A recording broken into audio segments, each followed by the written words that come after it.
Okay, it's Wednesday, which means it's everyone's favorite day of the week because we have another episode, Mel, of Quiet Please. How are you?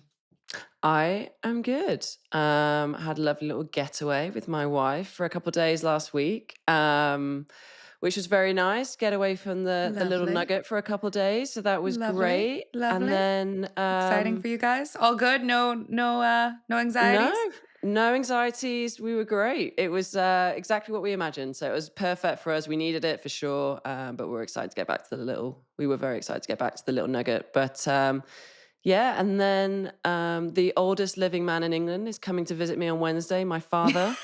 Wow. He's going So to see his he's grandson, Kia. Kia. Yes, he calls Kai Kia. He gets the I and the A mixed up, and I have to constantly remind him that he is not an electric car. But yeah, my old man's coming in town on Wednesday. I actually didn't think he's not a massive fan of America, and he's 87, so travel's a bit He hard doesn't on like on when the old people ask boy. how he's doing. Yeah, he just wants to say fuck off. So Yeah. yeah, but no, he's coming in town, so we've got some fun things planned, and I'm very excited, obviously, to see him. I don't get to see him very much anymore, and always a pleasure to see How my often does dad. he come to So, visit? um, not much, honestly. It's funny though. Since having Kai, he's definitely been more open to coming over to America, which has been Yeah, of great. course. But we obviously go for like a couple weeks in the summer. We try and go twice in the year, and he'll probably come out once a year. But it's probably gonna start getting less and less as he gets older. So we're gonna have to keep probably making a few more trips over. But which Yeah. I'm more than happy with. I miss England, so I've no issue doing that. But yeah, very excited. So excited to see the old man, and yeah, I'm excited to just hang out with him. To be honest, I miss my dad a lot. So, what about you? Players Well, Week. Players Week, I am in Stamford, Connecticut at the NBC studios. I'm hosting live from primetime segments for the evening show because I'm such a host. Uh, so the show the show tosses to the studio like once an hour for segments. It kind of breaks up the on-site Hmm. show and gives you a little studio peek in. So I'll do stories and uh, random things like that from Connecticut, which is fun because I get my makeup done for the week. I got my outfits styled. They do it right. It is a cool setup there. To be fair, like I did when I worked there for the Olympics, it's like an Yeah, unbelievable. Like it is at the NBC there is kind of it's crazy how cool it is. Like it it's is cool. massive. It's It's like huge. It's amazing. I got lost twice when I was there. I Like still get lost. I still yeah. get lost.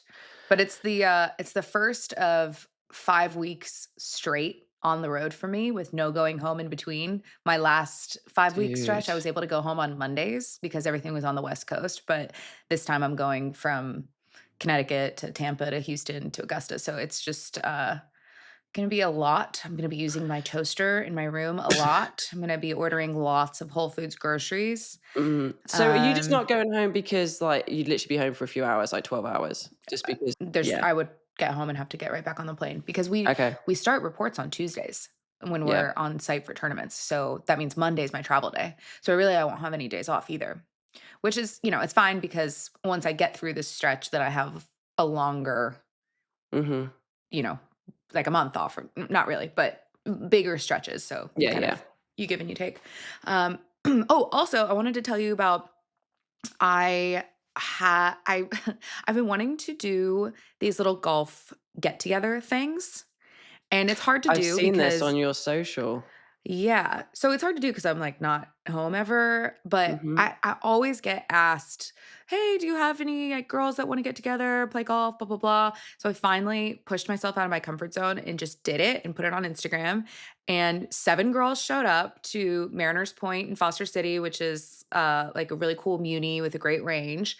And I left feeling so exhilarated, and it was so fun to have all these girls come together. They were so happy, and it was just such a nice, safe space, and I have all this golf gear that's just been, like, sitting around in my house that I needed a new home, and so I gave it to all these girls, and they were pumped.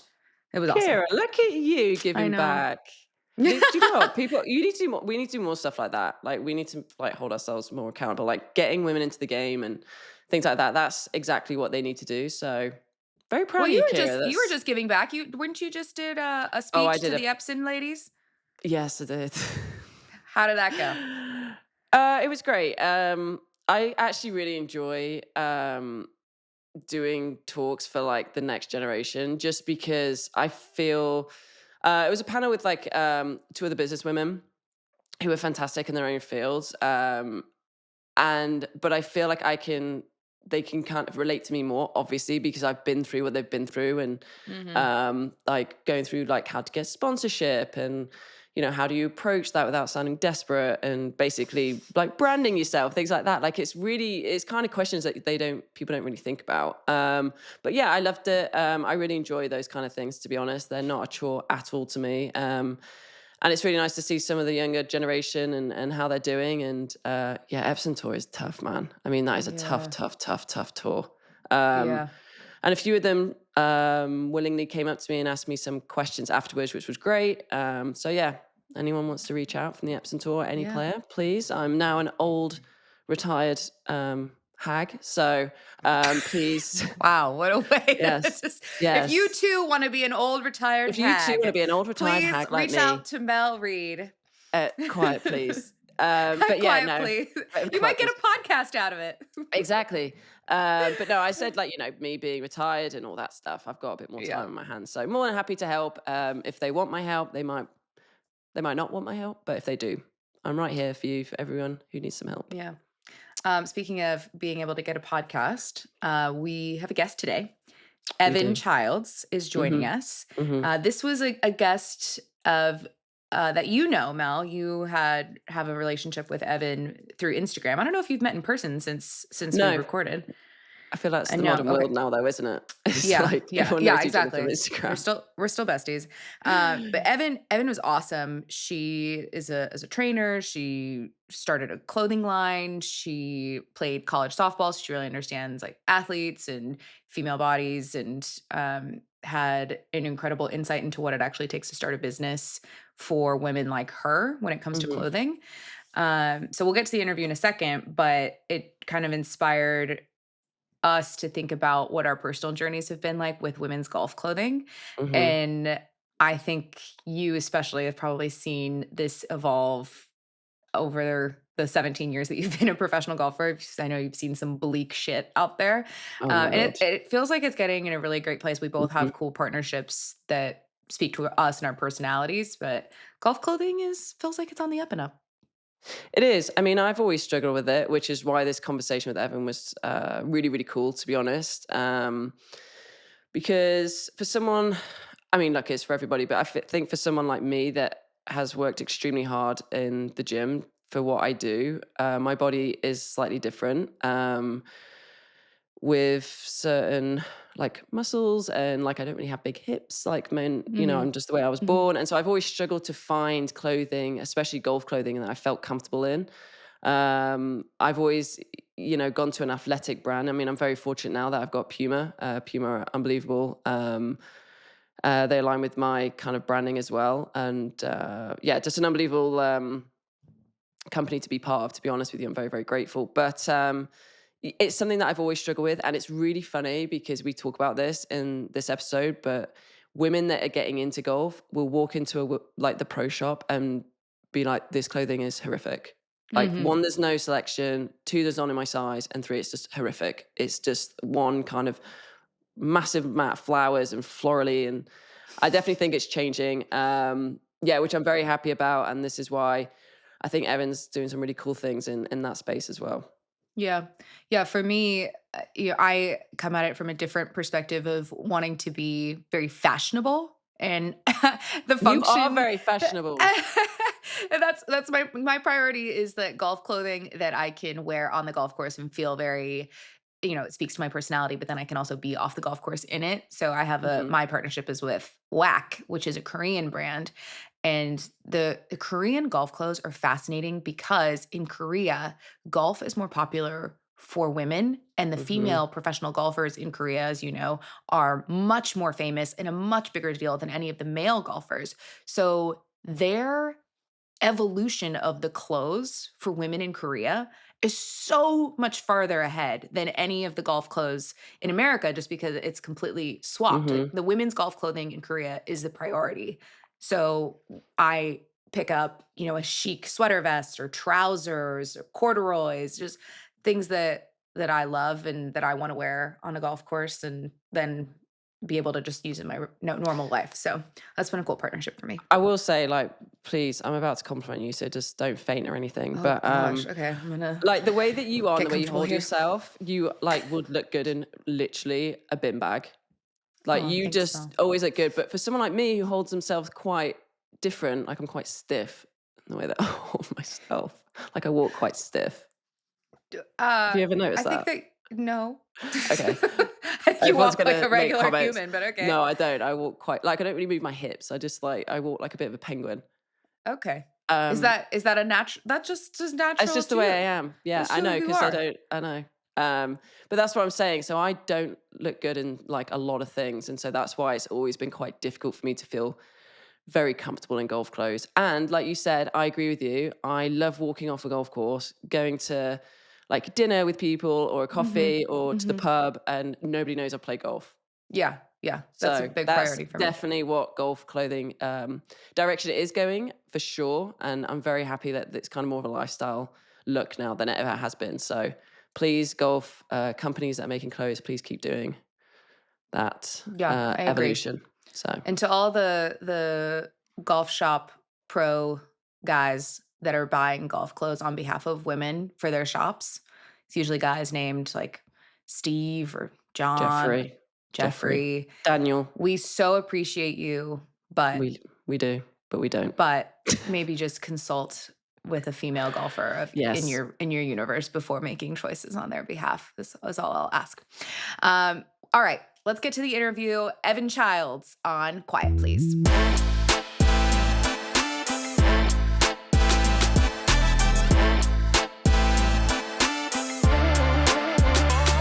Right in. Okay, so Evan Childs is a fitness instructor, a gym owner, a former D1 athlete, a founder of a clothing line, Alpha Forward, a tattoo enthusiast, a wife, and a mama. But today she is a guest on Quiet Please. Evan, welcome to the show.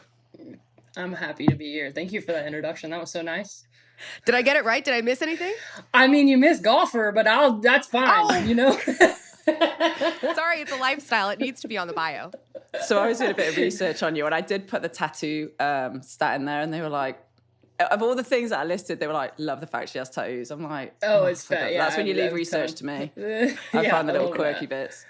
I love Oh that. dear. But yeah, honestly, mate, I've been buzzing to have you on. You were kind of on my radar for sure as one of our first guests, and kind of basically just wanted to get chatting because I know that you just started taking up golf. Might as well get right into it.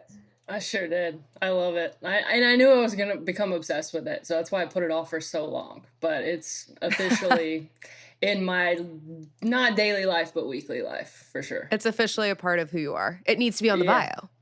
It needs to be in the bio. I know. I agree. And my friends have been trying to get me to play for years. Like all my guy friends, I have a ton of guy friends. And every single time I knew as soon as I went out, that's how I am. If there's a ball sport where I'm striking something, I know I'm going to become obsessed. So I kept saying, no, I need to work. I need to work. This will consume my life. I know it.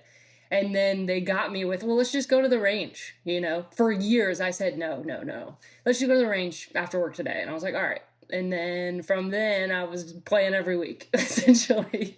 But you're probably really good because you're a former D1 athlete. Like, tell us about how your skills as an athlete have translated into golf. So I was a softball player. I played at the University of South Carolina. And there are some parallels, but there are such big differences that almost hinder my game because of it. Like I understand like the physics and everything of it, but as far as like rotation's a little bit different. I wasn't allowed to play golf growing up because I was playing softball. And I kind of knew I was going to play for a scholarship. And if you swing a baseball bat or softball bat and then a golf club, like you would get messed up. So there are some parallels, like I said, but there are some like key differences. As far as like athleticism, yeah, you learn how to like strike the ball more efficiently and use your body for leverage and stuff. But yeah, they're similar but so different. I know that sounds weird, but I think softball players would understand that. Well, I feel like I've played with a few baseball players, like in prams and stuff, and they hit it like absolute miles. I feel like you would hit it. Yeah. I bet you just absolutely smash That it. was my problem in the beginning. It was just like, of course, I have to hit this ball as hard as I can. That's the whole point of the game, right? And I've slowly moved away from that for sure. But no, I'd say longest drive, like on a solid drive, maybe 260. I'm not smashing it by any Damn, means. that's That's pretty great. fucking That good. is smashing it. That's Is like, that's a lot? that's I think probably I would be that would be top 20 on the LPGA. I Yeah. would say. No if that's- way. I max Okay. out. I've been playing my entire life. I max out at 220 is like, damn, that was good. Okay. And that's the altitude Oh. with Kira. I mean, You got an everything has to be advantage. perfect for me to hit a 220. Everything. It's a rare thing. So 260 is wild. So I watch like long drive competitions, and I'm just like, Oh, oh, jeez. now my friends have told me, I'm like, these girls are hitting it so far, and they're like, No. they're completely different clubs. I'm like, oh, I want to try that then. But no, yeah. So on an average drive, probably like 230, 235. But if I'm getting a hold of it and it's like a long par five, like I can get a hold of it pretty well. That's decent. That's pretty. Yeah. Yeah. You see, I knew that. Like I just said, I could kind of tell that with you anyway. But I'm buzzing that you got into golf. When I saw it on your Instagram, I was like, oh my god, that's absolutely sick. Which Kira actually said to me the other day, earlier. She's like, how did you actually meet Evan? Like, so I've never actually met Evan. I just like DM'd her like randomly. We're one just day. Instagram friends who have similar Instagram The new Lives. generation, Instagram Yeah. besties, the new generation Yeah. of friendships. Yeah. But yeah, no, it's it's so funny. But no, mate, I'm absolutely buzzing you've got into golf. Like, I mean, it just takes hold of you, doesn't it? I mean, it took hold of me since I was like 10 years old. So To a finally different coming out of it degree. now. But Yeah, and it's just you against you too. Like every game, every round, I'm like, I got to get a little bit better, and I definitely have. I started in like, July? It wasn't last July. It was the July before that. So it's been like a year, and it hasn't been that long, like a year and a half. are you trying to get And- Alex into And it? you've already made a clothing line. Yeah. Well, I've Oh, had yeah. the clothing She gets line. obsessed. She gets obsessed, fully in. Yeah, we need to Yeah. talk about that. Yes, but Well- yes, Alex has gotten into it a little bit. We got our set of clubs, and we'll go out. Obviously, it's harder with a baby to, you got to find a sitter. We've strapped her to the cart a couple times, and she enjoys Love it. it. But Love that. Love that. your little boy isn't as old as my little girl, but around the 2 mark, they just become just crazy, just absolutely wild. I can't imagine putting her in a cart and just with snacks now. She needs to run. So she tries to go when she can with me, but I'm definitely have the bug more than she does too. Have you got a swing in a club yet? Alex or Walker? No, Walker. Yes, she has a little plastic set. My brother actually got her one for Christmas. And Aw. I think I saw on your story yesterday, your son was like swinging a club. Oh my god, dude. And I'm like, Walker loves it. She just Okay, walks so- around the house just hitting the ball any way Yeah. she can. Yeah. I I'm love like, it. listen, I'm not trying to push him into anything, but obviously I'd love him to be like into sports. Sports my life. And then as soon as he picks up a golf, I'm like, I'm not trying to push him in, but it's my life. I'm like, Yeah. I'm not trying to push him, but he'd be super gutted if he wasn't. Yeah. And now he's just hitting literally everything with a golf club. I'm like, dude, please anything but golf. I just cannot, like, now not playing golf like full time. I'm like, I don't want to spend my weekends like 8 hours on a golf course. Like, I've done enough of that Really? my entire life. I'm like, absolutely not. Yeah. I'm totally But opposite. whatever. You I might be want having her to to pay get it into forward, it. Mel. I'm sure there was lots of times people showed up and they were like, man, I got to watch this girl play all day. Now this is going to be you. Yeah, I know. It was my parents about 25 years ago. Yeah. Like, please, can we just have our weekends back? I mean, but how fun, like, when he's older, he gets to play with his mom, who's, like, a pro. That's so Well, sick. Like, I know. I'll be hitting it about as far as Kira, but when I'm about that old, about 220 off the Hey! tee. So I'm doing okay. You know what? I'm you crushing really it, Kira. of Proud of you, myself. girl. Very Yeah, proud. yeah. Okay, Go so on, Kira. Mel, how I know that you met Evan on Instagram, but like, why were you compelled to reach out to her? Okay, so you guys were going through IVF, and it was literally round about the time when you guys kind of put it on your Instagram. It was literally the same process that me and Carly were going through, reciprocal IVF. And so I obviously had a couple glasses of wine or something, and I was like, yeah, fuck it, I'm just gonna text her because I don't really know anyone that's actually gone through reciprocal IVF, and so I just sent you this message like, hey, do the shots hurt? Like, is it scary? Am I gonna like freak out? Is it painful? And yeah, you really reassured me, mate, to be honest with you. So it was, I'm glad I sent that drunken DM to you, but You would never. That's not something you normally would do. I mean, I barely drink, Kira, but so yeah. But yeah, I mean, I just kind of want to go into that. I kind of think that it's important to talk about, and kind of your journey through kind of wanting a family and stuff. You know, obviously with us, well, actually, to be honest with us, I just never wanted to carry. And so it was kind of an easy decision because Carly's just very maternal and very like motherly, and she just really wanted to be pregnant. So it kind of made the easy decision for us. But I just kind of wanted to know like your kind of journey through it, I guess, to obviously have your little girl Walker. Yeah, sure. So I actually wanted to carry. Probably if you had asked me 5 years ago, I would have been like, I want to be the first. Just because I kind of liked that it was like a rite of passage for women. So I was like, I want to experience that. I think that would be cool. And then I realized like I'm a hypochondriac. I think I have brain cancer if I got a headache. There's no way there's no way I could carry a baby and think I was okay with the whole thing. But it all worked out because Alex was like, I'd be so happy to carry. And I think the way that we both could be involved is reciprocal IVF. And reproductive like science is absolutely mental. Like it's crazy how it works. Like when we were first learning about it, I was like, really? Like you can carry my egg and you get to be a part of the process. I get to be a part of the process. It was like a win-win for us. And we knew all of our options. He had like IUI, but I wouldn't feel as involved, which wasn't that big of a deal. But if I can be involved, that's even better. We had adoption, which we've always thought about, but we've never felt called to do it. I feel like if we've had that feeling, we'll absolutely go through with it in the future. So we landed on reciprocal IVF, and we were one of the very lucky families that first round.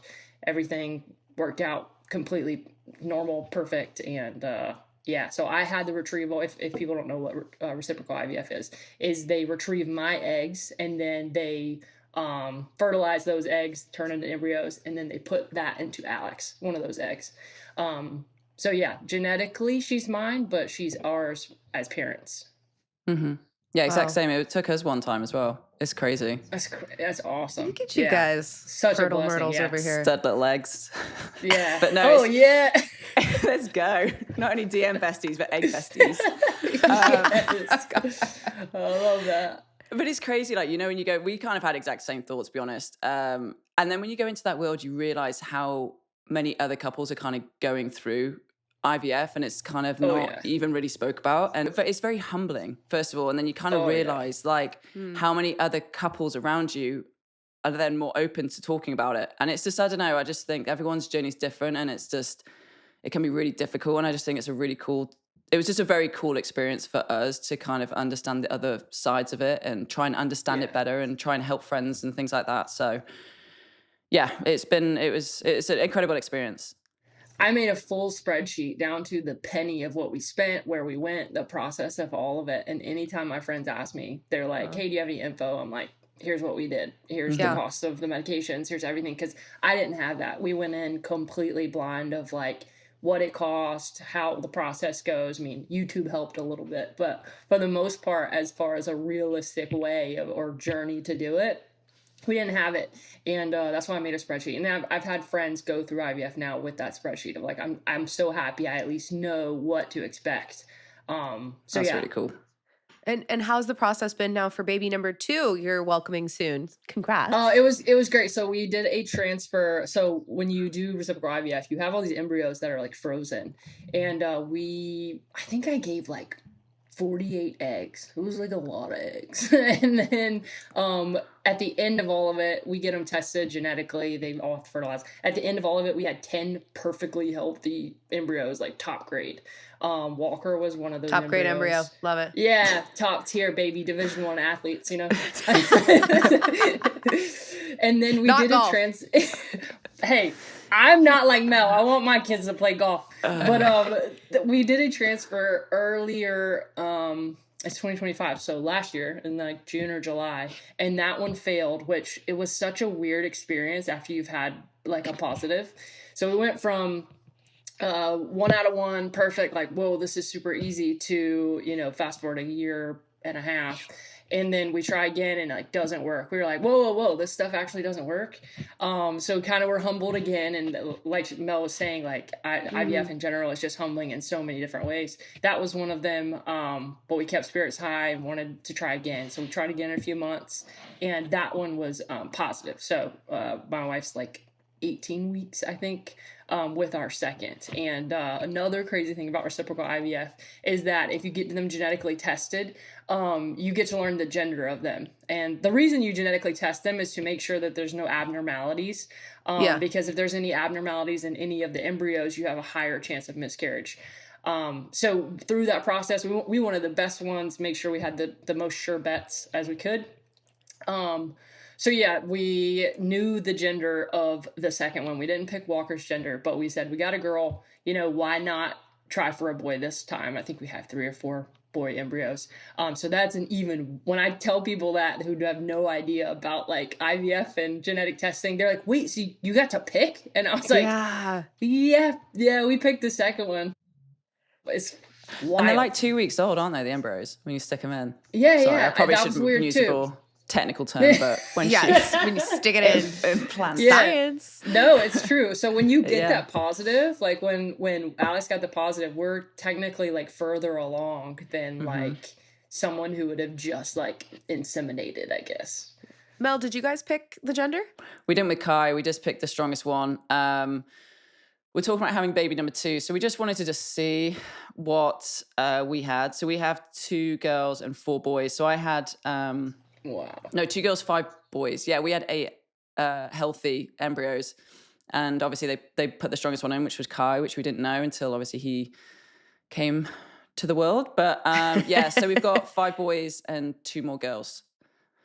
So, but we're That's not... like opposite of what we have. We have like so many girls and like 3 boys, 2 or 3 boys. Yeah, it's nuts. And they're all like on ice. Yeah, they're just chilling. Scientific Chilling term. with each other. Just 2 weeks old, bumping around with each other, just chilling. Just literally chilling. Literally chilling. Okay, well that's amazing, Evan. And we're super pumped for you. And I was been scrolling through your Instagram in preparation for this, and obviously ever since Mel told me about you, and you're so amazing about sharing your journey, your family, your wife, and like just generally really cool on Instagram. But Instagram is not reality. So can you give us like a little bit of insight into, I guess, kind of how you went from college and into your fitness journey and kind of finding a bit of where you find yourself today? Yeah, I mean, through college, like I said, I played Division I softball. I knew I wanted to stay active after that. My major was actually to be like it's sport and entertainment management marketing. So I should be working in like venues, managing venues, sports events and stuff. In my head, I was like, I'll be an athletic director. I would love that. Then you graduate and obviously things change. I was like, let me try personal training. And I did that. Moved to Florida through this process. Moved to Florida, worked in a gym, opening 5 a.m., closing, the normal gym life. And through that, I started like online training. And this was like before like online training was like popular, like online coaching was like a thing. I just kind of realized like the reach of the internet, of social media, before like social media was like massive. Like when like 5,000 followers was like a lot, Yeah. So I kind of just used that as leverage. And then that kind of snowballed into an alpha female program that I started for women that were like me, that we weren't doing like glute kickbacks. Like we were actually getting underneath a bench press and actually like trying to lift heavier weights. And that program, I'm probably your glute crushed kickback girly. There's nothing wrong with that. Nothing wrong with that. Kira's got weighted ankle socks on right now, just underneath the desk. no. Actually, they are in the corner. They're not on right now, but Stop it. Oh no. Kira, come I on, literally can see them from where I'm sitting. Kira. No, they're not Nothing socks. wrong with They're that. that you I know strap what you them on. mean. I know you wrap them on, then you do your little kickbacks What's with wrong the with cable. that? Anyway, sorry, carry 5 on, pounds Evan. make a difference, Evan. Carry- Am I right? No, yeah, you're totally right. So anyways, I did this Point program made. Point made. where even glute kickback girls were welcome. I should But probably for sign the- up. Yeah. for the majority, it was all like ex-athletes and girls that wanted a little bit more muscle, right? And that program like crushed it. Like I remember, I think I did like 22 classes over the course of like 4 or 5 years. And the last class I ran, I think I had like 700 applicants. It was like something nutty. Yeah, it was crazy. Wow. But that process gave me the capital to kind of start my clothing brand, start a gym that I own in Tampa. And then, yeah, so that's pretty much gives you a background of like where I'm at now, all that personal training, online training into what I'm doing now, which is having my own clothing brand. I own a gym, I own a subscription based like daily workout thing online as well. I was just going to say, so your brand, Alpha Forward, your clothing brand. Yep. I've actually bought some stuff off there. It's very nice. Nice. So why did you create this brand? You kind of, I looked at a couple of quotes that you said you wanted to create a clothing brand for women like you. Yeah. So just for kind sure. of, I think I know what you mean by that, but just for the audience, I would like you to kind of dive into that a little bit. Yeah, sure. So Alpha Forward started in 2017, and we rebranded last year to we call it Novel now. Alpha Forward made sense for me back then because I was running the Alpha Female program. It was kind of like a play off words, but eventually I kind of became disconnected from the word alpha. It got really diluted and weird in the male space, so I kind of moved it over to Novel, which means unique, different, never been seen before. And that's kind of like the premise of why I created the brand. Throughout, I guess, probably college all the way up until now, I feel bad anytime now I'm like watching my words about glute kickbacks and girly things because Kara's on here. But No, don't watch your words. This is reality. All right. So if I go to buy a pair of joggers, right? I'm looking in the women's section and they're just not my style. There's like maybe some ruffling on the sides or like a line on the butt that I like is supposed to accentuate my butt cheeks and stuff. Just real feminine stuff, I guess. And then on the guy's side, you're looking at like crotches that are 12 inches long because they got things down there that we don't, and they're longer and they're, they just don't fit me right. So I didn't really fit in the girl side and I didn't fit in the guy side. So I needed something to like blend the two. And it didn't exist. And a great example of this and how I knew that it was like the demand was there is when I not first started social media, I'd say like 2016-ish, maybe 2015. I got picked up by a clothing sponsor called Ape Athletics.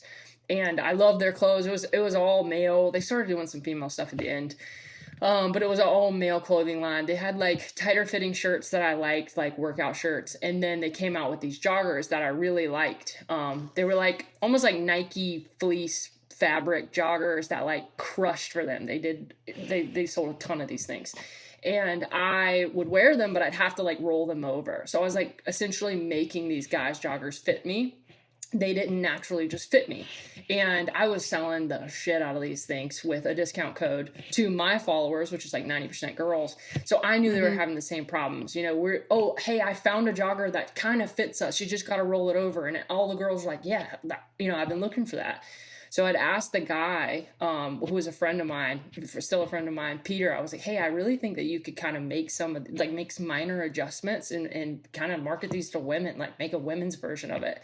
And he was just so overwhelmed with sales and they were crushing it that he was like, it's not really something I want to do. We're going to come out with leggings for women. And I was just like, oh, cool. Another legging. That's exactly what we need. To check the box. Yeah. So, and thank God that he did that because I realize I'm selling all these joggers. This is something I need. I'm noticing these girls are buying the same joggers I am. I know they're looking for it.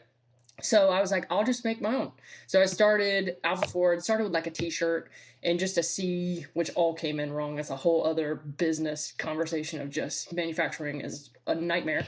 All those came in wrong, but then the I'd say like the flagship product was our first jogger, first female jogger that didn't look like a girl's product and wasn't a guy's product, and it just absolutely crushed. And from there, I had all this confidence to be like, oh, there's a lot of girls out there like me that are more in the middle of clothing. Like you can't really shop in the guys, you can't really shop in the girls. We exist. and nobody's really making clothes for us. So I just kind of found that niche, mainly because I'm in it, and just started producing clothes for us. But literally the tagline is made for us. I was gonna say, it's so funny. I've always struggled with like feeling comfortable and stuff like that. Like it's so funny. I feel exactly what you just described, Evan. And like I've been fortunate in my career, like being sponsored by like Nike or like Adidas or Puma. So I've kind of got away with it.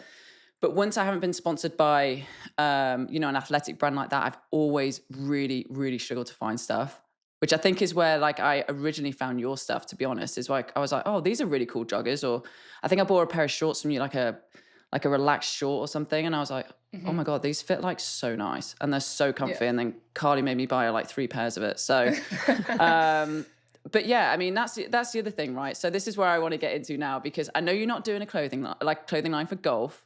Okay.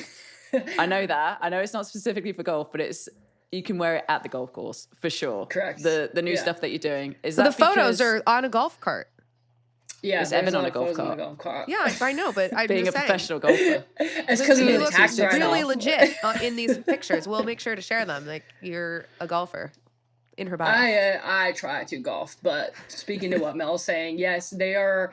I like to call them like professional wear, and really it's just 2 types of polos and then a pair of shorts and pants that are more like formal but also athletic. Like you could wear them to like a wedding, like the pants you could wear them like with loafers and a nice top and you'd be fine, or you could wear them to the golf course. And I feel like guys have this so many. I've seen it everywhere. I think like Lulu, Primo, like they all sell like these joggers that are like really athletic but formal.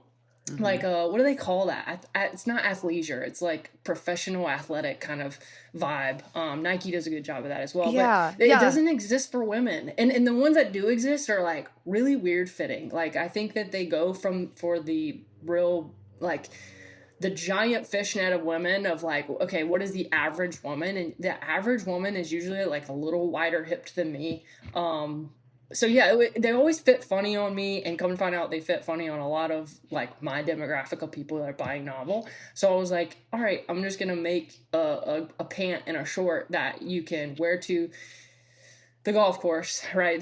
I'd say the demographic of the golfers are probably like 10%, maybe 5, maybe less, maybe 5%. I don't know. So I made them because I've been golfing, because I work for myself. I work with my brother and my wife. I never have to dress up for work. I'll go to a wedding once a year, maybe, but I would use them to golf. But I knew that there were so many teachers and coaches and saleswomen and detectives and all these people that like needed this kind of product, those kind of shorts, pants, collared polos. And I think you can find some collared polos that are okay, that you can make work. I haven't found them yet. I've literally wear guys smalls in like random brands that I have to almost like wash down to get like smaller. But there are so many women that are in need of like formal wear that is not super girly, florally, frilly, short, up here. And I put those feelers out probably last year of like, okay, I need this. I remember when I first went to go to a golf course, like a legit golf course, I was like, oh, I need like a polo. And I'm thinking, oh, I'll just go to, Dick's Golf Galaxy and find one. Easy, they gotta have one. And it was just a nightmare. I was like, these are terrible. These are terrible. It's bad. Yeah, and it couldn't find one thing. And I was like, okay, so this is a problem for golfers, for sure. And if it's a problem for golfers, I guarantee you it's a problem for all the other professional wear or whatever. So I would go into these like major brands, Belk, anywhere someone would like go in to just grab a polo, and still same problem. They're all like really small, like I'm a medium in everything. You try on a medium polo in like any of these places, it's like this so tiny on me. So I didn't understand it. But yeah. So or like the trash bag fit on the opposite spectrum. Yeah. It's like, it's like bulky, baggy at the bottom, because they're like accounting for some hips, which totally there are women out there that need that kind of clothing. But again, like for my demographic and for me, we're looking for more like athletic, tapered, but for women. And that just doesn't exist. Yeah. They're never long enough either. I feel like I have quite a long body, and like it's never long enough, and it makes the me shirts really aren't long enough. No, it makes me really uncomfortable. The shirts are never long enough. And so they like pop out when you turn. Yeah, because they're supposed to be tucked in a skirt or something, which is not my It's not my style. Yeah. So No, I'm not going to make skorts. Don't worry about that. oh, thank God. Do you know There's what? enough skorts out there for the So- world. I actually hate a skort to TBH. It's not for me. I'm not big And on my legs. You on could the rock golf a course. skort as well, but Yeah, I honestly, could. It depends on the skort. It depends on the skort. whenever I change clothing brands and they're like, "Oh, we're going to send you some skorts," I'm like, "Please don't." I'm like, I'm like, "Do I look like a skort kind of girl?" I was like, "Absolutely not." Said I've never worn a skort. I in don't my know. life. It depends on the sport. But you know what I was thinking about? You mentioned something, Evan, that, when you see guys at the golf course, and then maybe it's a club or something like that, where afterwards they're going to have lunch or they're going to have dinner, and they can just go up to the locker room, change their shoes, and come back down in the exact same outfit and still like look put together, look nice, blah blah blah. And like generally, if I like in my experience, if I have just played golf and then I'm gonna stay to like eat or something like that, and I need to change to look kind of presentable, like I gotta change. Like Yeah. this isn't like either it's no longer a golf club appropriate inside or like wherever it is, or I just like don't feel comfortable in the outfit that I've been playing 18 holes in to then just like change my shoes and go, because those two things just don't go together. And I probably fall into the demographic of women that it's fairly easy for me to find something.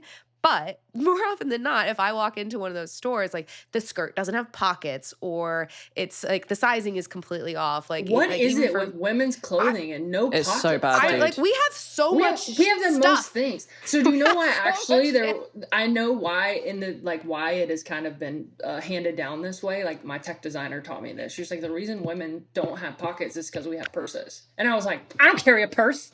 I need purse pockets on the golf course. Yeah, Yeah. but historically, women carry purses. They don't keep things in their pockets. So it's almost like fashion has just followed that trend of like, oh, they're going to have a bag, so why would we put pockets? I'm like, that is stupid. That's dumb. That's quite interesting, though. Yeah, that would make sense. That's but fascinating. Do you have two pockets in the back of your Oh, yeah. professional pants? I- I want to do that because yeah. I know I would say they're golf pants, but I know what you mean. Yeah, the they're professional 4. pants. Yeah, there's 4 pockets. There's As 2 there deep should be. pockets on the front that can hold like 2 or 3 balls. Definitely Yeah. a breakfast ball because your girl needs multiple of those. and then and they got pockets on the back as well. And they come like the professional kind of aware where they're sewed shut on the back and you just have to pop them open. So if you never Yep. want to use the back pockets, you can keep them close. If you like that that's look, cool. if you're in a more professional, detective role or whatever, you'd be surprised at how many detectives follow me actually. But some type of role like that, really? you don't have to use them. Yeah. There's so many That's so women that cool. have like messaged me about these pants that are like, this is going to be perfect for blank. And it's always professions. I'm like, damn, I never Yeah. thought about that, but this Yeah. would be perfect for you. How do you actually like have pants made? Like, how does that work? How do you even begin? It's all cut and sew with a factory. So you have to like vet these factories overseas, and see who has the best fabrics, the best cut and But like, sew how do you products. even find out? Like, do they have an email address? Like, how do you reach out to a factory? Like, that part of this process to me is so incredible that you're just like, I'm just going to start a clothing line. Like, I Yeah, wouldn't like even how do you get know- started? Yeah, I'm with you, Yeah, Kira. that's insane to me.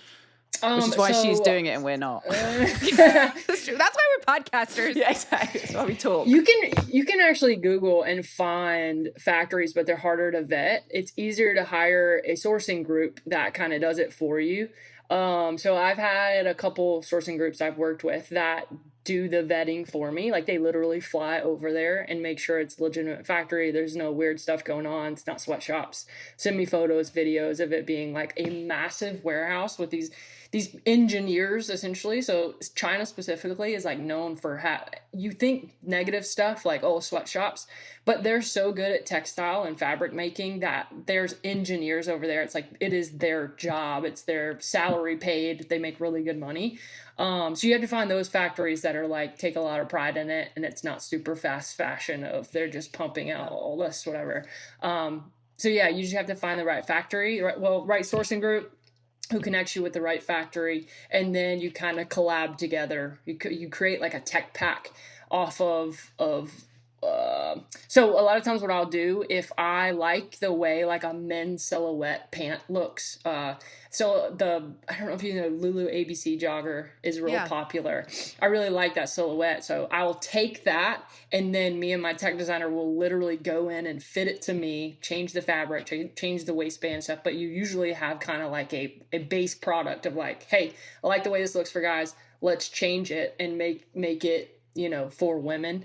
So usually then you create a tech pack off of that, which is like down to every thread count, dart, every little thing is in this 30, 40 page packet of almost like a blueprint for the factory to do. And then you do sampling for however long it takes. Sometimes it's 4, 5, 6, 7 different attempts. Sometimes they nail it on the first or second.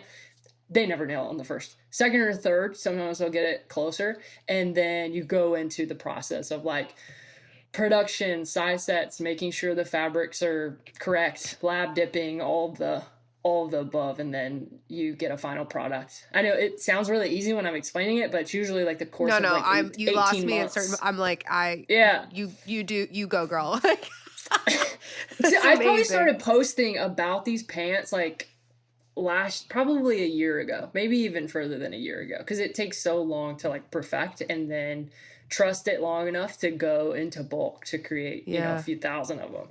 Yeah, to like put your money in it.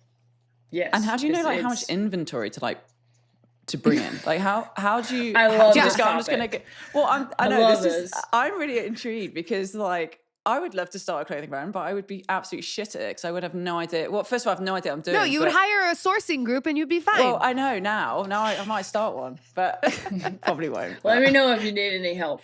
But yeah, no, it's difficult. It's super difficult. But I've been doing it since 2017, 2018 now. So it's kind of like, I understand the industry. Like I get the process. But yeah, to answer your question about how much do I order? Like, how do I know? I have no idea. Like every time it is a gamble. Every time. Like I'm going going off of past data, which can be helpful, but can be hurtful. Like for the t-shirts and stuff.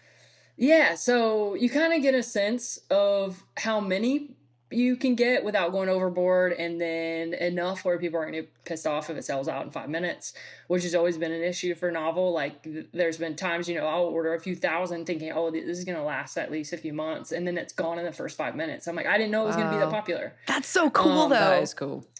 Yeah. No, it's a rush. But on the flip side, it's like if you order too much and they don't sell out and then they sit, it's like you walk in your warehouse and you're like, oh, there's $50,000 of inventory that has just been sitting for 5 months, So it's always a gamble. I'm definitely more risk averse now that I have a child and about to have children. I take less risk than I did circa 2020. 2020 was actually 2021 was our best year. 2020 was the year before that was the second best year. And that I was just doubling down on inventory and just going all in.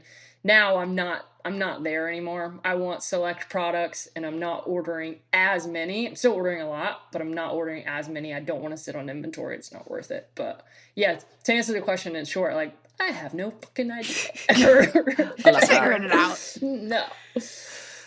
No, I think you're doing a really cool thing, mate. Like I've always been a big fan of it. And like you said, it's, me as a 5'7" athletic build, I've always struggled to find clothes that I feel complement my figure because I think you said this before, like I don't have wide hips, I don't have tits. And so for me to kind of find clothes that I feel comfortable in is really difficult. And I feel like you've really created a cool space there. And so I've always been a huge fan, and Carly's a huge fan as well. She does have boobs, but she loves wearing your stuff. So yeah, it's for everybody. Kira, you need to get some. I appreciate that. I would love some. You need to get some. I'm going to get you some. Yeah, you got to try it. But I'd be happy to send you guys some, especially you, Mel. I think you're going to like the pants. You said you're 5'7". I'm 5'9", and I wish that the pants for me were like an inch longer. So that's another problem. Well, I've got short legs. I got short legs. Really short legs. Perfect.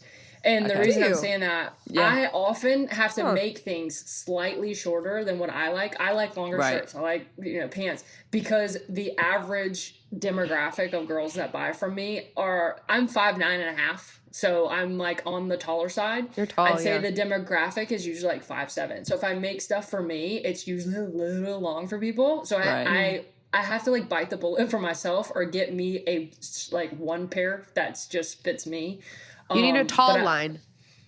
Oh, yeah, that's, there You you need go. a that's a, you oh need gosh. for the normies and then a tall line. People want me to do that so bad, and I'm like, you listen, it's just me. It's just my money going into this of inventory. They want me to have short, regular, long, and hold all this inventory. I'm like, no, I'm sorry, I can't do it. No, I like can't you're do it. literally a one woman show. Like Yeah. you like that's crazy to have that much pressure too, knowing that that's sitting there and that you have to be able to Oh. move the product and you don't even know yeah. if you're going to be able to. It's I have wild. no idea. You hope I it's can popular, see but- this in like 5-6 years blowing up, and you like sponsoring an LPGA player. Oh, that would be sick. Or an event. Oh, So- even better, an event, and me and Kira will host it for you. Yeah, perfect. I think that the LPGA specifically is missing a women's branded golf line. Like, I don't know why as players tried you guys doing it. haven't done it yet. Yeah, we've tried Really? it. It's so bad. I mean, I don't know if we've tried like really full to the max, but there's certainly like apparel. There's apparel on the LPGA website, but it's exactly what we were just talking about before. No, like I'm not saying like LPGA. Maybe I've used the wrong word of LPGA branded. Clothes for the LPGA and for high school golfers and stuff outside of like Nike, Adidas, got you. however Yeah, you yeah, say yeah. it. Like their own You know? actual line. Yeah. Yeah. So create your own brand of whatever you want it to be called. And I think if it's built and kind of designed by LPGA players that are like you, Mel, or like, I hate using the word more masculine because I don't feel masculine. It's just, I'm less feminine, than the golfers. I think if there was a line created by those girls who are actual golfers, I think people would be so interested in it. I think there's a lot of golfers that look like us and are looking for clothes like us. And there might be, like I said, 3 or 4% that follow me, but I guarantee you there's more that follow you and other girls like you that I feel like you could do really, really well. I definitely feel there's a gap in the market for that. Like I'm fortunate. I'm with Puma, so it's an athletic brand, right? Like I'm with Puma right now, so I'm cool. But like a couple years ago, I wasn't really with anyone. I struggled so bad, and like a lot of the girls in the LPG, look, we're all shapes and sizes. I get that with women, and a lot of the girls like they can kind of get away with majority of like the pro shop kind of stuff just because of like their figures and stuff. But you're right, for girls like me, I just feel like there's hardly anything. Like when I was trying to look for clothes on my own, I really struggled to look where to go. No, And that's me trust as a I professional know. golfer. Like I know the industries, like I know, all the new clothing lines that are coming in, all the cool brands that are coming through. And I really struggled to find like something that really I felt comfortable in, first of all, and like complemented what I've worked so hard in building, which is my Like confident. like an athletic body. Like I've got muscles in places, which I don't mean to have. I just do. You have muscles Yeah, in you're an places athlete. that Well, people I need to don't know. see because You're- you've been you're an working athlete. hard. You're I an got athlete. traps, You're like, not I'm- some frumpy 60-year-old that's going out with her husband to play golf. And that's what doing all the pro kickbacks with shops are weighted full ankle of. weights. Hey. I think you should do it, Kickbacks are Mel. working. I don't know what to tell you. Oh, Kira, never change. You should do it. I'm telling you. You should do it. Evan, I wanted to ask you, I feel like you're such a great voice on just like, as we're talking about the LPGA and women's sports as a whole, and like, women's sports is in this really interesting moment. You had this thing where you talked about people being pissed off about Caitlin Clark's salary on Instagram.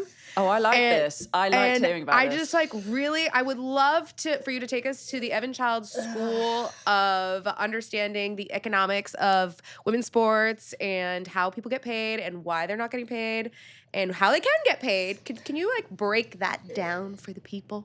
The easiest way to put this is that women don't get paid as much as men because of women. And what I mean by that is Put it on a t-shirt. you never have a problem of men tuning into men's sports. And so many people are like, men should tune into women's sports. I'm like, What they're not going to. It's just the same reason that majority of women don't tune into, playoff series in the NFL. It's just not your thing. So in order to get paid more, you need more women watching women's sports, because unfortunately, women's sports are, when it comes to like basketball specifically, men's sports are more fun to watch. There's dunking, there's pushing, shoving, it's a little bit more entertaining, right? At least in the past 10 years. I do think that's getting better. But if you want those women, specifically basketball women, to get paid more, then go to a women's basketball game. All these people who are bitching and complaining couldn't name 3 teams in the WNBA. But you can name the Indiana Fever because of Caitlin Clark. But you can't name 2 other players other than her, and that's because you're not supporting that league. So how do you expect them to make more money? They're like, well, men should tune in. I'm like, you tune in first, and then maybe the men will follow. But I promise, like, it's very simple to me when it comes to the money side. It's like they're not making as much money. How do you not understand this? It's not a participation award. You don't get the same amount of money. You have to make more money, and the way you do that is go to the games, buy the merch. Yeah, you're not wrong. Carly played D1 at Drake basketball, and so she's really tried for many years to get me into women's basketball. And finally, I will say, Caitlin Clark did get me into it. But other than that, I kind of refused. But that's proving your point, right? But we did go to a Liberty versus Indiana Fever game this year in New York when we had a tournament there. And I'll tell you what, it was fucking unbelievable, I will say. Like, they've done a really good job in the WNBA now. Like, honestly, it was a really cool, like, experience. Like, it's definitely worth, like, going to one and experience it. It's honestly, it's entertainment, and it's an actual, like, a showcase of the WNBA, I will say. I was really impressed with it. So, yeah, she's been begging me to be a fan for a while. Here. There's not a team close here. I wish I would there's go. not one here totally either. Go. Yeah, there's not one here either, which is shocking, really. I love what like it seems like general pop culture and media is leaning in, like Cameron Brink and Angel Reese. Like Angel Reese was on the cover of Vogue or something recently. Yeah. Like I feel like that side of things, like these players are more in my natural ecosystem where I'm scrolling through Instagram and I'm just seeing, like, I know who they are because they're more showing up in that way. And like maybe, I don't know if it's like a chicken and the egg thing, but then I'm more interested in their results and what they're doing and what the rivalries are like and la la la. Like that's like at least evolved, I feel like, over the last 2 or 3 years. And like my hope for golf is that like we have this Nelly moment, and Mel, obviously you can speak a lot more to it, but it just seems like golf, like women's golf, is just still on the outside of any sort of that momentum, of that next level. Have you been to an LPGA event? No, I want to though. Yeah, let me know if you want to go. Oh, I want to go. I'm looking at the webcam. Oh, okay. There's one. She wants to go. Whoa. I looked down for a second. It was right there. Her face is right there. But to go back to, you feel like LPGA is still on the outside. I agree. I feel like if media can do a better job, it's just creating storylines and personalities.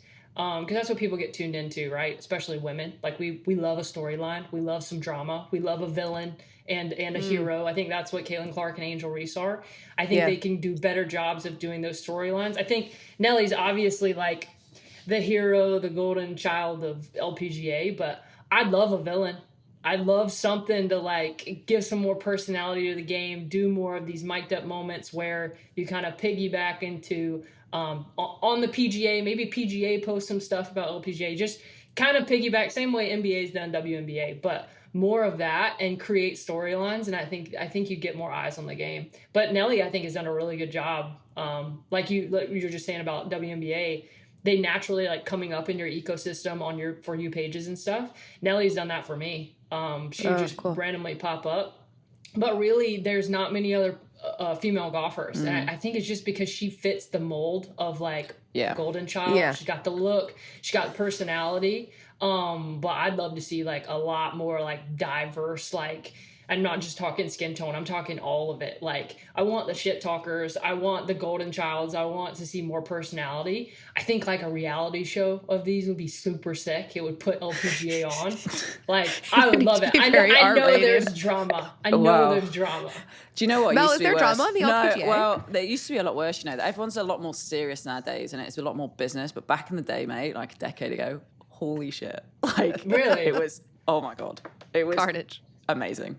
It was amazing. See, I would Like, love that. I It would was love so, it. yeah, we'll have a beer one night and I'll tell you some really funny stories. But I would love that. yeah, no, they were the good old days. But yeah, I mean, even back then, like there was like you were saying earlier, like the villains and the, you know, the good and the bad guys. Whereas now I feel like everyone's kind of keeps themselves to themselves. Like everyone's very, I don't want to use the word professional because I feel like you can Respectful. yeah, like they're just very Boring. I love the LPGA girls, of course I do, but they're very kind of PG.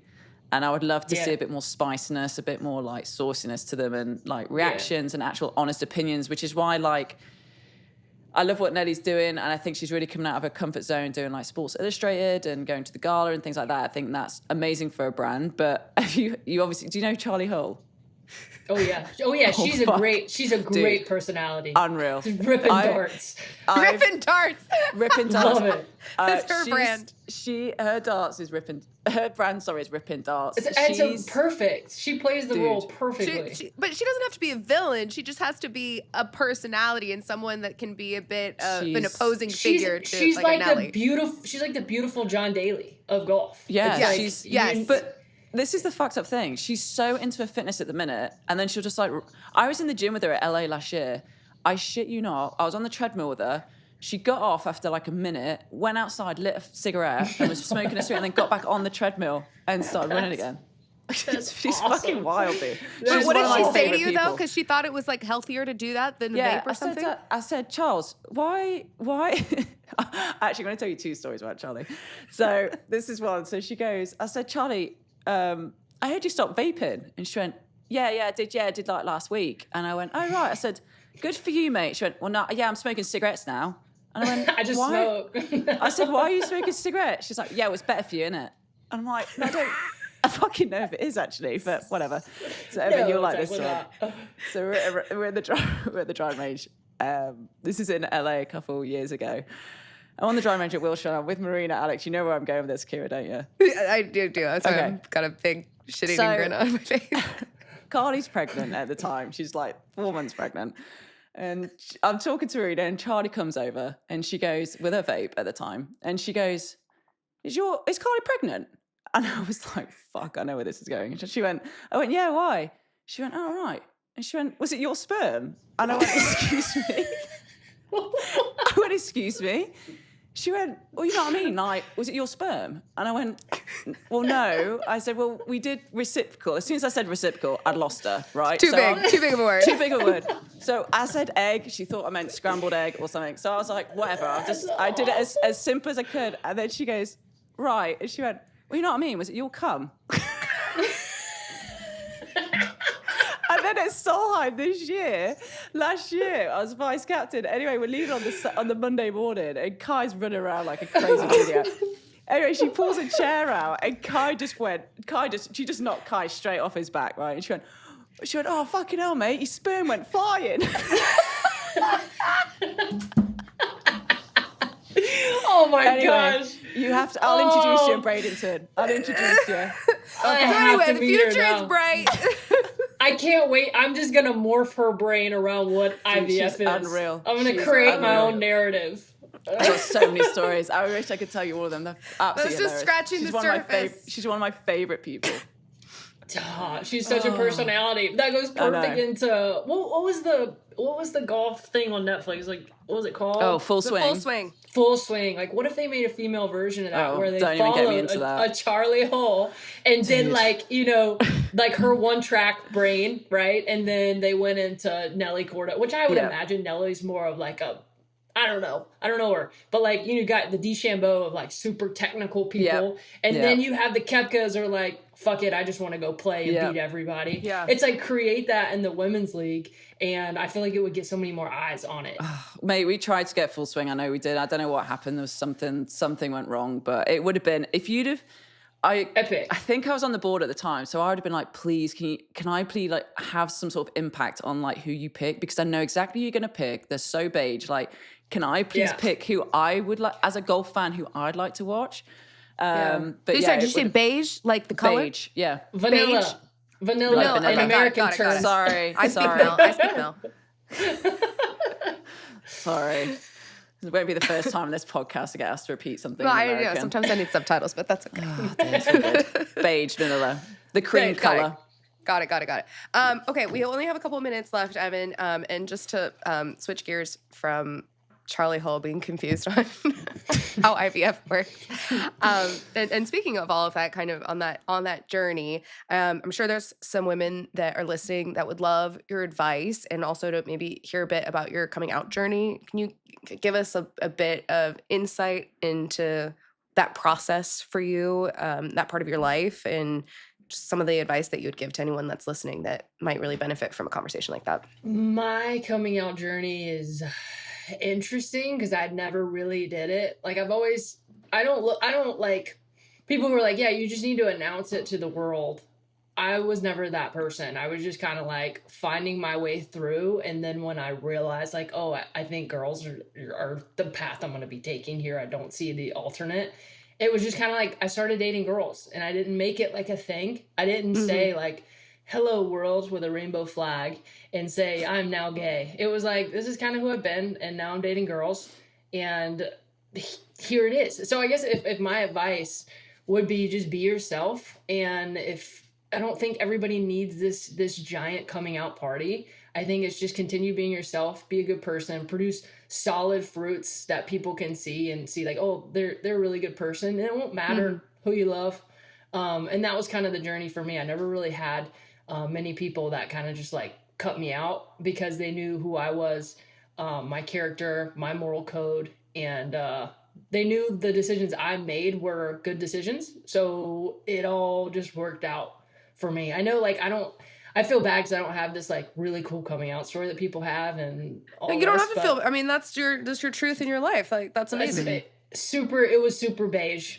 Like that's what I said. Yes. It's very Ain't beige. nothing wrong with being beige. Yeah, it was just like, hey, like there was never like a formal like accepted or not. It was just kind of like, oh, cool, like that's what you're doing now, and I was, yep.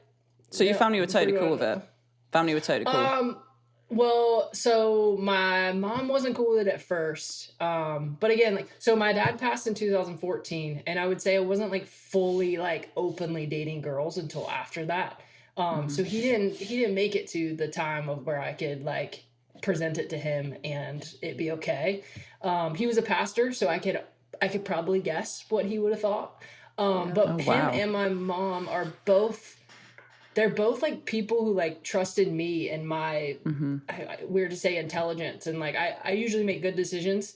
So it wasn't like off the cusp of like, I'm just going to do this. It was everything I do is pretty well thought out of just like an educated guess of, I think this is what's best for me.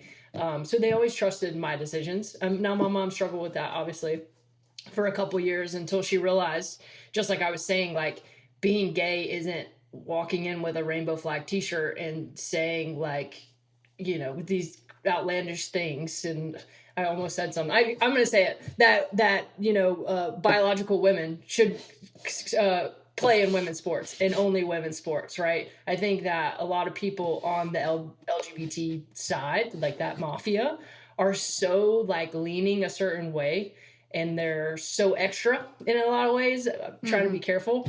But I'm just so middle of the road and beige of just like common sense.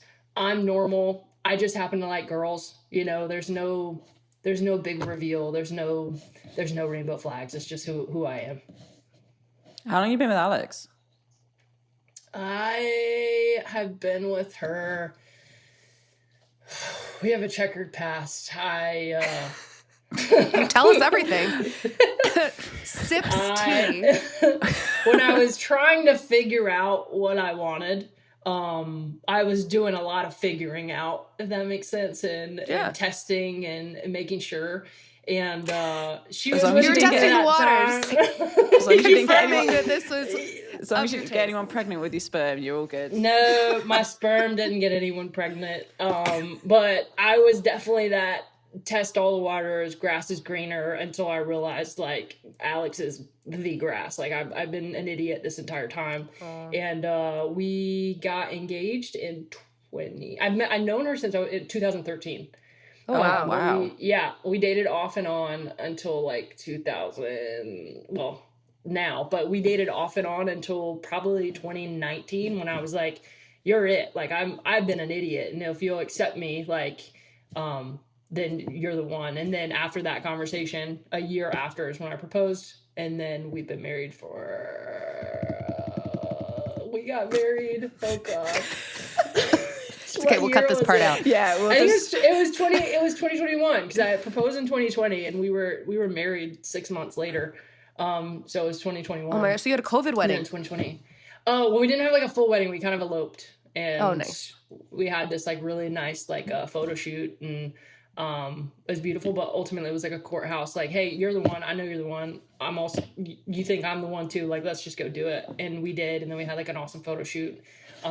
There's really pretty pictures on our Instagram, but Yeah, it was you guys low-key. complement each other really well in those pictures. Yeah, you by the guys way. are like I appreciate perfect. that. Swag. Yeah, but we always knew like each of us never had that idea of being in like this dress and coming down the aisle and doing all that and having everybody out. I totally respect people that do, but we were like, it doesn't fit us. And we knew we were gonna have a baby soon too, so we were like, let's just whatever money we'd spend on that, let's just put it towards a baby. So that's what we did. Yeah. Makes sense. And that seems like it's very much your personality. Like you just show up and this is who you are. And this is my person. Let's live life. Yeah. Oh, 100%. Once I know, I'm just like, let's go. Let's go. I love it. The problem is me getting to know. You know what I mean? That's Getting okay. to the point of surety. We've all been through plenty to get to the. I still would look around and I'm like, what am I doing here? How did I get here? Like, but I'm happy I'm here. But who knows? Mel, you got anything else? No, I think that's it. I think you covered everything, mate. Thank you so much. That was a really cool conversation. I knew you were going to be cool, but yeah, it was really cool getting to know you even more. So I appreciate your time. I appreciate you guys having me on. Yeah, of we'll have course. to have you on in 6 months just for like an inventory update so we can see how the pants are doing. I'm really invested in the movement of these pants. Facts. And I'll have an infant by that time, so my life will be Oh yeah. probably Okay, well maybe way after the different. infant. When Maybe does once he, you when guys- does he Yeah. do? Is he due in June?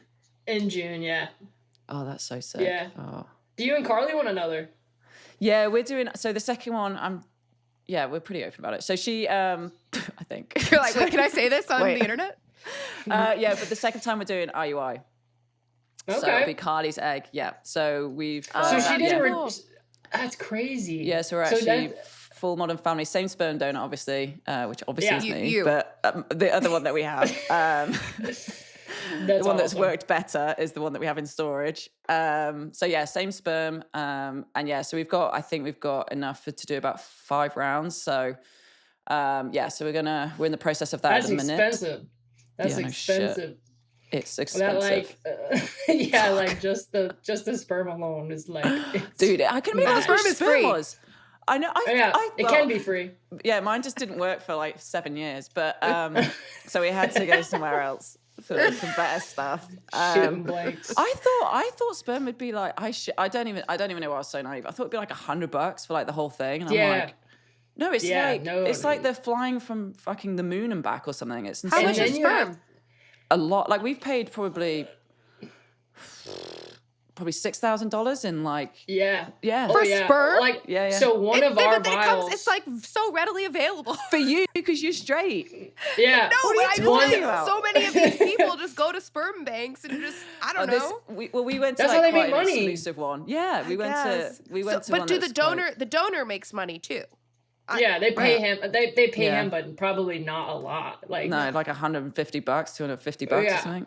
I know one vial of ours was $1,200, and we had to get multiple, obviously, because that one vial, Yeah, it might yeah, yeah, work might work twice. Like you might Yeah. can do it twice, but if it doesn't work, like you just pissed away $1,200. Like it's not a sure bet.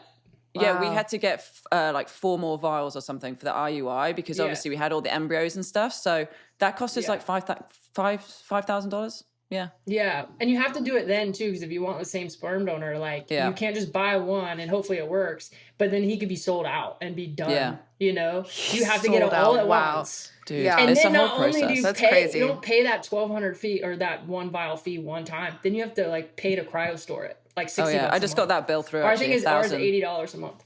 It's crazy. Yeah, it's $1,000 a year. Yeah. Wow. Yeah, it's Wow. outrageous. Yeah. Crazy Yeah. stuff.